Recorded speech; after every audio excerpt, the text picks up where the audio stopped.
Your correction is not private. এই সমস্যাটি প্রায় আমরা লক্ষ্য করি ওয়েবসাইটে ঢোকার সময়। যেমন আমি এখন এই বাংলাদেশ কর্ম কমিশনের এই সাইটটিতে প্রবেশ করতেছি, দেখতে পাচ্ছেন আমার এখানে লেখা আছে your correction is not private. এই সমস্যাটা প্রায় দেখা দেয়। তো আমি আমার পূর্বের ভিডিওগুলোতে আলোচনা করেছি কিভাবে এই সমস্যার সমাধান করবেন, কিন্তু এই সমস্যাটা এক একবার এক এক রকম দেখা দেয়। প্রত্যেকবারই একটা সলিউশন দেখে সমাধান করা সম্ভব হয় না, যার কারণে ভিন্ন ভিন্ন উপায়ে সমাধান করতে হয়। তো আজকের এক্ষেত্রে আমি দেখাবো কিভাবে এই সমস্যাটা সমাধান করবেন। এখানে কিন্তু অ্যাডভান্স একটা অপশন আছে। আগের ভিডিওতে দেখাচ্ছি অ্যাডভান্স অপশনে গেলে কিছু পাওয়া যায় না, কন্টিনিউ করা যায় না। তো এখানে আমরা অ্যাডভান্স অপশন দেখি কি কি আছে।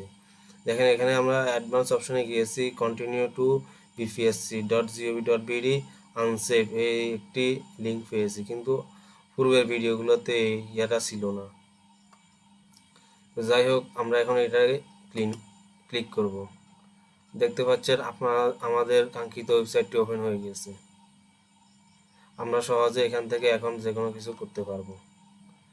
তো আগামীতে আরও নতুন নতুন সমস্যার সমাধান পেতে চ্যানেলটি সাবস্ক্রাইব করে রাখবেন। ধন্যবাদ।